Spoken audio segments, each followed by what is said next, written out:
పోలీసుల త్యాగాలను మరవలేం, మంత్రి అచ్చెన్నాయుడు. పోలీసుల త్యాగాలను సమాజం ఎప్పటికీ మరవలేనని రాష్ట్ర వ్యవసాయ శాఖ మంత్రి కింజరాపు అచ్చెన్నాయుడు పేర్కొన్నారు. మంగళవారం పోలీస్ అమరవీరుల దినోత్సవాన్ని పురస్కరించుకుని శ్రీకాకుళం జిల్లా హెడ్ క్వార్టర్స్ లో జరిగిన కార్యక్రమంలో ఆయన మాట్లాడారు. ఈ సందర్భంగా ప్రజల రక్షణలో ప్రాణత్యాగం చేసిన పోలీసు అమరవీరులకు నివాళులర్పించారు. ప్రజాసేవలో నిరంతరం కృషి చేసే పోలీసుల సేవలు అత్యంత విలువైనవైన వారి త్యాగాలు కొత్త తరం పోలీసులకు స్ఫూర్తినిస్తాయి అని మంత్రి అన్నారు. ఈ కార్యక్రమంలో జిల్లా ఎస్పీ కెవి మహేశ్వరరెడ్డి ఆధ్వర్యంలో ఏర్పాటు చేసిన సభలో ఎమ్మెల్యే నడుకుదిటి ఈశ్వరరావు పాల్గొని అమరవీరుల స్తూపం వద్ద నివాళులర్పించారు. ఈ సందర్భంగా జిల్లా కలెక్టర్ స్వప్నల్ దినకర్ పుణ్కర్, ఎంపీ కలిశెట్టి అప్పలనాయుడు, ఎమ్మెల్యేలు బగ్గు రమణమూర్తి, బొండు శంకరరావు పాల్గొన్నారు. పోలీసు విభాగంలో సేవలందిస్తున్నవారు ఎదుర్కొంటున్న సవాళ్లను గుర్తు చేసుకుంటూ అమరవీరుల త్యాగాలను స్మరించుకోవాలనే ఉద్దేశ్యంతో ఈ కార్యక్రమం నిర్వహించబడిందని అధికారులు తెలిపారు.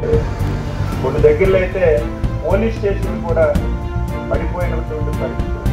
దీని మీద కూడా దృష్టి పెట్టాలి. నేను కూడా ముఖ్యమంత్రి గారు, పోలీస్ ఉన్నతాధికారులు దృష్టిలో పెట్టి అవసరమైతే ఏదైనా ఒక లోన్ తీసుకొనైనా సరే పోలీస్ స్టేషన్లు సక్రమంగా నిర్మించడం, పోలీసులు ఉండవలసినటువంటి క్వార్టర్స్లో వాళ్ళ ఫ్యామిలీస్ ఎక్కడ ఇబ్బంది లేకుండా అన్ని వసతులు కల్పించే బాధ్యత కూడా తీసుకోవాలి. దాని మీద కూడా దృష్టి పెడతామని ఈ సందర్భంగా తెలియజేస్తాం. ఎవరైతే ఈ దేశం గురించి, సమాజం గురించి ప్రాణత్యాగాలు చేశారో వాళ్ళందరికీ నేను నివాళులర్పిస్తున్నాను.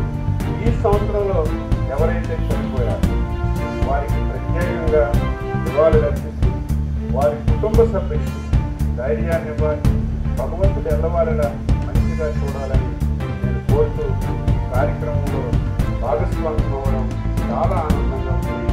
గత సంవత్సరం, ఈ సంవత్సరం ఇది ప్రతి ఒక్కరి బాధ్యత. ప్రతి ఒక్కరూ కూడా ఒక్కరోజు ఈ కార్యక్రమంలో పాల్గొని మన గురించి, సమాజం గురించి, మన మంచి గురించి ప్రాణత్యాగాలు చేసినటువంటి పోలీసులకి మనం ఒక్కసారి స్మరించుకుంటూ వారికి నివాళులర్పించడం మన ధర్మం అని చెప్పి ఈ సందర్భంగా తెలియజేస్తూ ఈ కార్యక్రమంలో పాల్గొన్న ప్రతి ఒక్కరికి పేరు పేరున అభినందిస్తూ సెలవు తీసుకుంటున్నాం. జై హింద్.